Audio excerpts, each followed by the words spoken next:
একটা বিস্ফোরক ভিডিও সামনে এসেছে।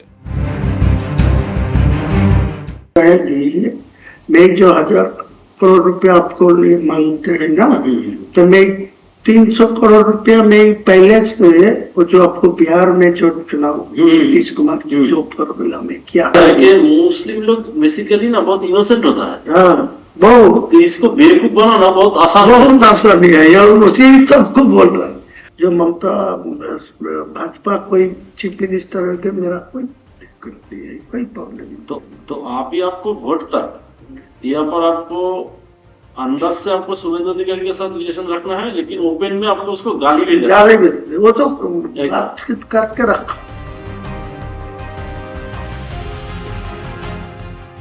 এই ভিডিওতে হুমায়ুন যাদের নাম করেছে, হুমায়ুন কবির বলছেন 1000 কোটি টাকার তাকে দেয়া হচ্ছে, 200 কোটি টাকা অ্যাডভান্স পেয়েছেন, পিএমওর নাম করেছেন, পিএমও এবং আরো কিছু নেতার নাম করেছেন।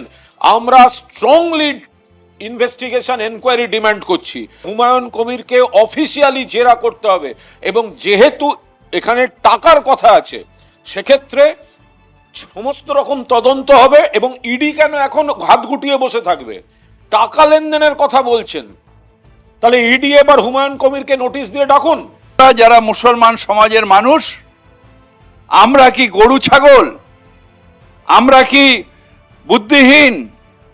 আমরা কি এতই ধারাবাহিক যে এই রকম মানুষ আমাদের ধর্মীয় আবেগকে বিক্রি করে দেবে আর আমরা সেটাকে হজম করব দেখার পরে, না এই মানুষটাকে ধিক্কার করব, এই মানুষটাকে সমাজচ্যুত করে দেব?